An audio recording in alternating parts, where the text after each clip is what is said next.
Rizky Wijaya dan ibunya Tita sudah sepakat menjadikan ruang tamu rumahnya sebagai tempat belajar daring selama pandemi. Selain karena jarang digunakan, ruangan ini juga dirasa nyaman bagi Kia yang kini duduk di bangku kelas 7 SMP. Tak hanya itu, pencahayaan ruangan yang baik, sirkulasi udara yang bagus, serta jauh dari kebisingan jalanan menjadi pertimbangan Kia belajar di tempat ini.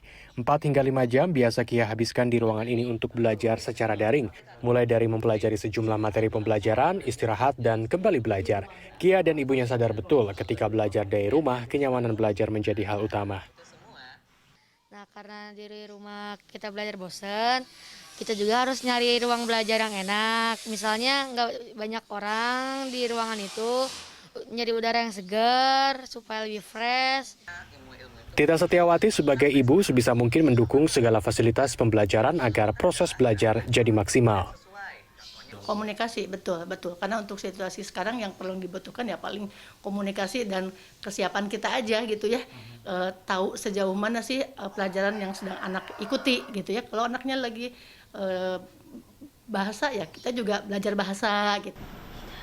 Kenyamanan belajar di rumah tak semua dirasakan siswa, seperti yang dirasakan Firza dan Alvin. Kakak adik ini setiap hari belajar berdampingan seperti ini. Firza yang duduk di kelas 10 SMA dan Alvin yang duduk di kelas 5 mengaku banyak kendala ketika belajar di rumah.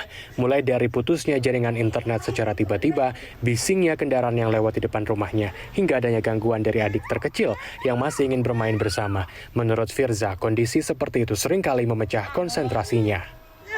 Banyak banget gangguannya, kayak gangguan dari adik, kan gangguan dari adik, aku punya adik 2, jadi kadang yang pertama suka nanya-nanya, terus yang kecil suka main ngoprek-ngoprek handphone, jadi kadang keganggu, terus kalau enggak wifi-nya, jadi kalau lagi nge-zoom nih, suka tiba-tiba keluar gitu.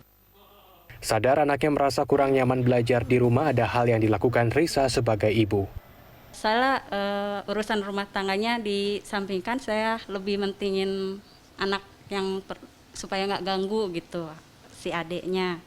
Kadang-kadang lagi enak sama si adek, kakak-kakaknya, mama ini wifi mati, mama itu, mama ini gimana, mama tolong dokumentasiin gini.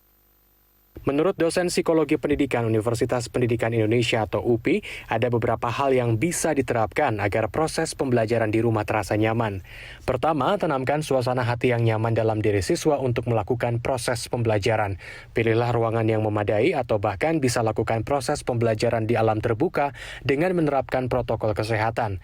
Kemudian, pilihlah metode pembelajaran yang beragam, karena kenyamanan pembelajaran tidak hanya bergantung pada ketersediaan fasilitas, tapi juga keberadaan guru dan komunikasi dengan teman sebaya meskipun dilakukan secara daring.